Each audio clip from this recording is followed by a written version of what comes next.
Ali versus Joe Frazier was an epic trilogy. In the first fight, Joe Frazier fought perhaps the best fight of his career, just like Junior Dos Santos did in the first fight with Cain Velasquez. Big shot! He's big right hand by Junior Dos Santos! He's trying to finish this fight! It is all over! Junior Dos Santos is the new UFC heavyweight champion of the world! In the second fight, Muhammad Ali came back and won the decision. And got revenge, just like Cain Velasquez, when he came back and won the title.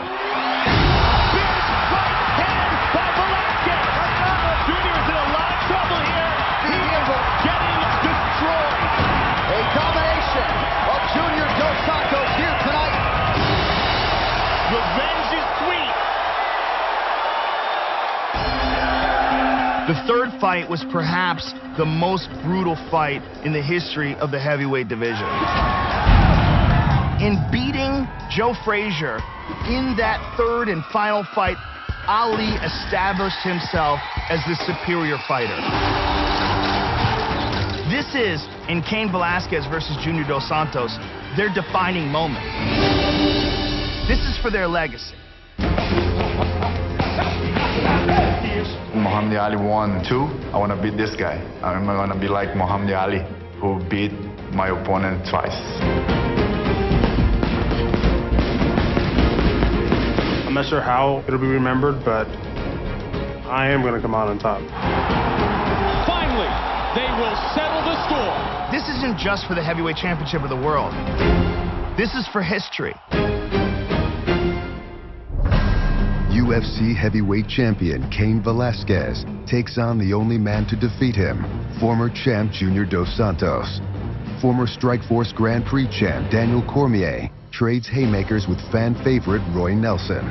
And former Strikeforce lightweight champ Gilbert Melendez starts his run at another title shot against former training partner Diego Sanchez.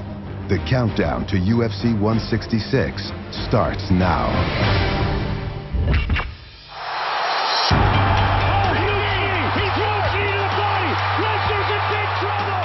In October of 2010, Cain Velasquez knocked out Brock Lesnar to take the UFC heavyweight title.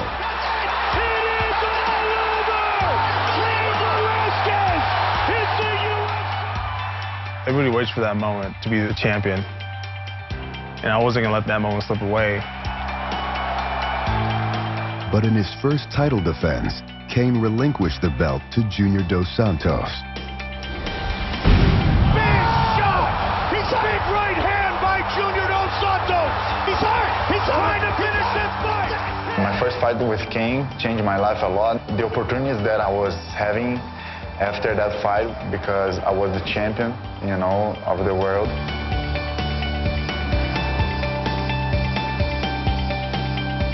A year later, Cain won it back. Slams him down, manhandling him. The new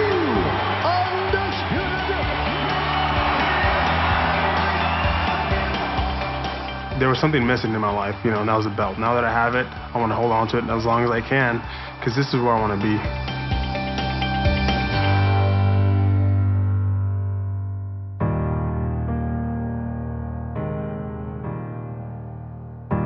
I believe Junior is feeling the same way that I felt when I lost the belt. I still know what that feeling is like, and I don't want that feeling back again.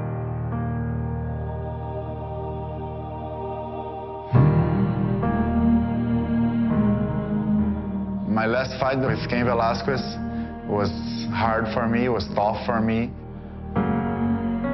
But I knew sooner or late we should fight again. I think everybody's gonna see who is the real #1, who is the real champion. Victories at UFC 160 by the champ and the top contender set up another reunion. Third time around with Cain and Dos Santos, it's going to be a really tough fight. It's going to come down to crucial errors. Who's going to mess up first? The one thing I have to prevent Dos Santos from doing is to not let him get too comfortable on his feet. The moment he gets really comfortable, he settles, that's when he's the most dangerous. I'm more powerful than Cain Velasquez. When I hit people, they go down. He already tasted, and I want to show him this part of me again. If this was just a boxing match, the fight would be a lot tougher, but it's not. I'm not just boxing with him. I'm trying to throw everything at him. When he thinks I'm going to box with him, that's when I'm going to wrestle with him. When he thinks I'm going to wrestle with him, that's when I'm going to kickbox with him. I have heavy hands, but I don't have just heavy hands. I have a lot of good things, you know, to be a fighter. I want to show him all these things. Junior Dos Santos with the takedown. I think the third fight is too fast for Junior. He didn't have the time to make the adjustments that he will need in order to win this fight. I think Cain's going to finish him this time. Cardio, Cain Velasquez. Freaking superhuman cardio. He got a good stamina, but he can't take a very hard punch. As soon as I land a good punch on him, he's going to feel it. And it is all over. Cain does not have a weak chin. Everybody can go down, you know, and but he does not have by any means, you know, a weak chin. He got tested in that second fight. Dos Santos hit me with some clean shots. Nice uppercut there by Dos Santos. So if that's my weakest and I took a lot of his shots in that second fight, you know, that's kind of a compliment. He is the only guy to ever beat me. UFC He beat me once and that's it. That's all he's getting. of the world. It was good to be the first guy to beat him. And now I think it's going to be even better to be the second guy to beat him again.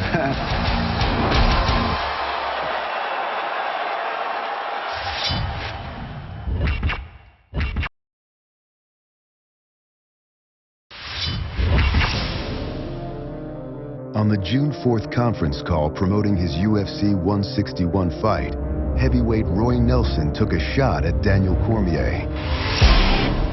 When the UFC calls you, you just kind of step up and you just, you know, say yes. I think I got offered Daniel Cormier, and I think he turned it down. DC's never turned on a fight with anybody. The only reason why he wasn't able to take that fight at that time it was offered, because he was injured. I messed up my hand against Frank. I couldn't make a fist until, you know, probably end of July. When Daniel heard this, he called me up right away and said, I want Roy Nelson. I want to, quote, kick his ass, and not only that, I want to kick his ass for Dana White. Him and Dana always go back and forth. Oh, he's a pain in the ass. I butt heads with this guy nonstop, you know? He's a pain in the ass. I mean, it's the only way I can explain the guy. You just got to remember, mine and Dana White's relationship, it's like we're a husband and wife. I do the man stuff around the house. I do the fighting, and he does the woman stuff, a lot of yapping. So I was like, hey, you can't do it. Let me do it for you. Roy didn't like that very much. He wants to kick my ass for Dana White means he doesn't want to do it on his own. He wants to do it for somebody else. You know, having a lot of black friends, they would say that would be more of an Uncle Tom move. Really? That's what my friends were saying, and that's what, you know, I was just like, wow. And hey, it is what it is. I mean, you got to do what you can do for the boss, you know. I don't know if you know what an Uncle Tom is. It's a guy that's a black guy that's overly obedient to the white person or his white boss or whatever it is. It offended a lot of people. When you start saying stuff like that, you can alienate a lot of people. You know, I've dealt with a ton of stuff in my life, and stuff like that doesn't really get to me anymore. You can call me whatever you want, but at the end of the day, you'll respect me for what I can do.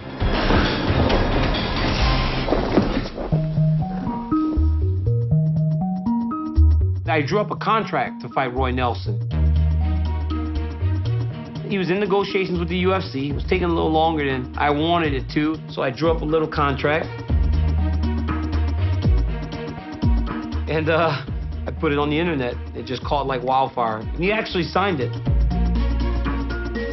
I'll sign a bound agreement with you. It doesn't matter. If you want to fight for money, I'll fight you for, you know, whatever in your pocket. About 3-4 days later, he had re-signed with the UFC, and we had our fight bout agreements in hand. It's a fight where it needs to happen because of all the personal things outside of the cage. We've had a disagreement. We have to settle it in the octagon. The biggest difference for me in the Roy Nelson and DC fight is going to be the athletic ability and the speed. DC has more tools in his belt than Roy does. Cormier hits extremely hard with a lot of speed and power. I see DC being better everywhere, being quicker than Roy. It's the quickness, man. It's the quickness. Again, the left hand. Being harder hitter. Oh, vicious shot to the body by Cormier. Being better defensively, even on the ground. Cormier takes him to the mat. And now in the full mount, dropping the lefts and the rights. I'm going to be more agile. I'm going to be faster. I think you're going to see him plodding forward and me just moving around, popping. And now he continues to dish out the punishment along the fence. If he tries to put me up against the cage, it's just to buy time. It's to, you know, not get punched. It's about playing the game. It's not about fighting. It's about, you know, kissing and hugging. He has power, man. Roy Nelson has a ton of power. So even if you're beating him up, he can hit you with one punch and knock you out. That's it, ladies and gentlemen. That's what's up. Me and Junior Dos Santos are probably the only ones that actually have one punch knockout power. Big country by knockout. If I can punch him in his face and knock him out, that's great. Big country, man. That dude's got some serious power. But if I can't and I take it down, beat him up from there, that's great too. Big country will crush you in this position. He's so good. He can't score a takedown on me. I mean, come on. Are you crazy? And Zuma going for the takedown. Sprawl by Cormier. I'm not getting taken down. And if we fight on the ground, it's going to be because I took him down. Matadors, he avoided the rushing bull. Barnett now the high cross. And a slam takedown by Cormier. As long as we come to fight, I really don't care. I just don't want to be hugged. I don't want to be kissed and loved. We're in a fight business, so I want to fight. He's one of the most talented guys in the heavyweight division. A serious black belt Brazilian Jiu-Jitsu with power in his hands. He has to go in that cage October 19th knowing that he can back up everything he said and he can beat me, which is something nobody has proven they can do yet.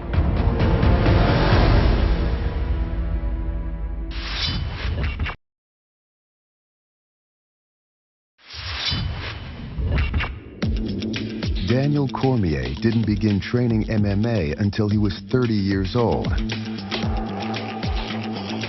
But he's no stranger to world-class competition. I was on the Olympic wrestling team in 2004 and 2008.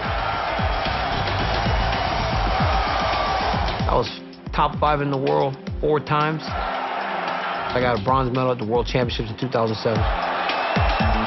I had some friends that were fighting, and they were kind of all in my ear, like, you could be good at this, you can be good at this.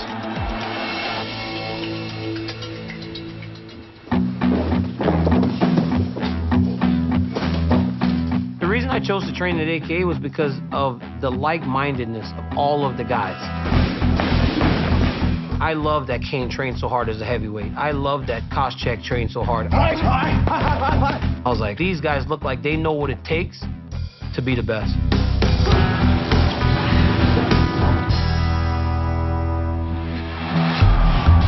My very first fight, the guy was a wrestler and he was getting tired, so he shot on me.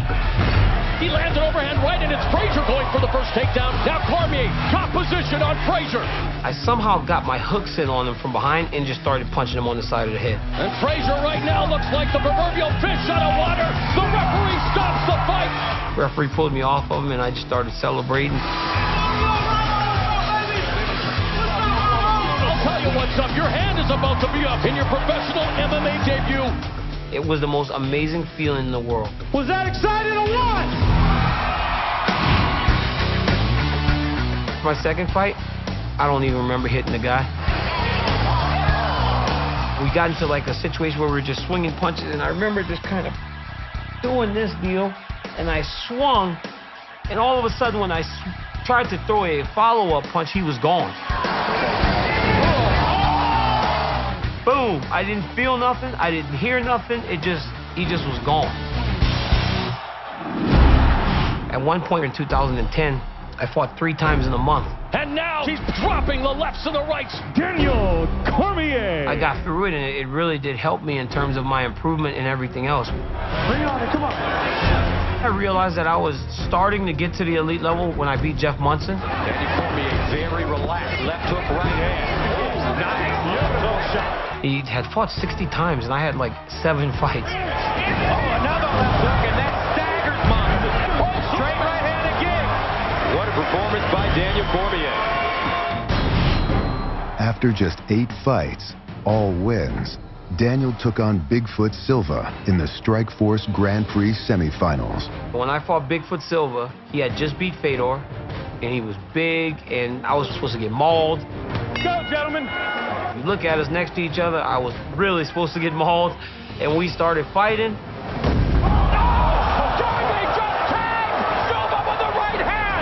And I felt like I was supposed to be there. What a sweep by Cormier.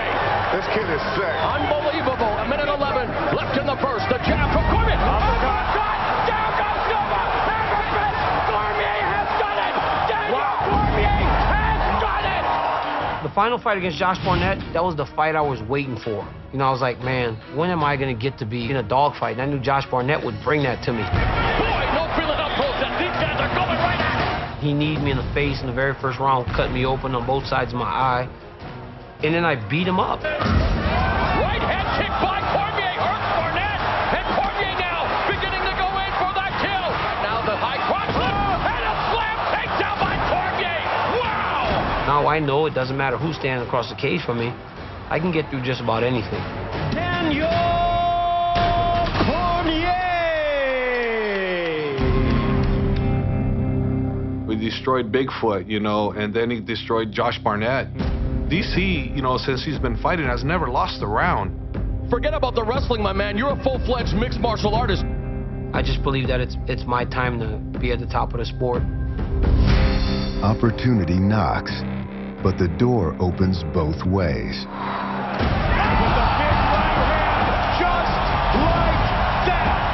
The opportunity is, you know, simple. You beat number 2, then you fight for the championship. So I like that opportunity. Big country by knockout. And I can't let the opportunity pass me by. It means too much to me to lose this fight.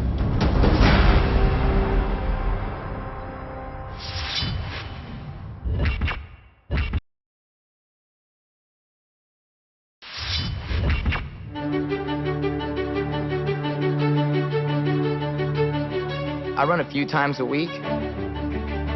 About a 3-mile run right there out in the bay. Beautiful run. San Francisco's a great place to run, so. The run, it's a spiritual, mind, mental, body, spirit journey. It heals, and I think heals relates the most to a fight because a fight is ups and downs. Sometimes when I get tired, I take it to the 3rd round or the last round of my fight and visualize me standing toe-to-toe and dig deep there and think about good form. 1-2 combination by the champion connects. On the number 1 lightweight in the world, baby. I'm praying, I'm talking to God, I'm thinking about what I need to be thinking about. Push yourself, D. Let's go. Legs and lungs and heart is what will get you through a hard fight. Diego Sanchez and I have history.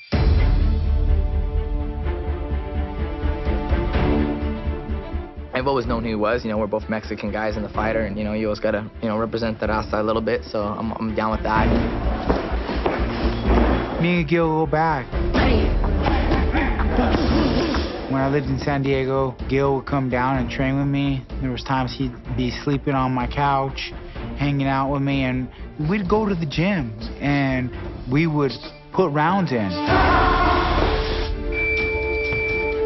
Diego's a high-intensity guy. I'm a high-intensity guy, so what I remember best about us training together was like 2 bulls in a cage, you know, and going at it. No matter what type of training we were doing, something special would happen every round. Something very special would happen, and that would be me and him bringing out the best in each other.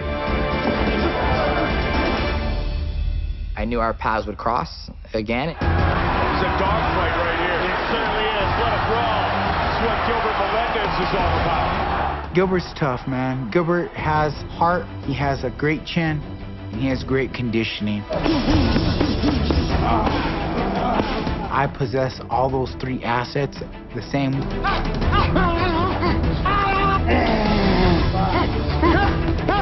I think Diego knows he's not gonna have much choice but to strike it out with me. He ain't taking me down. And there, now he catches the kick. Has Thompson in trouble, swarms him.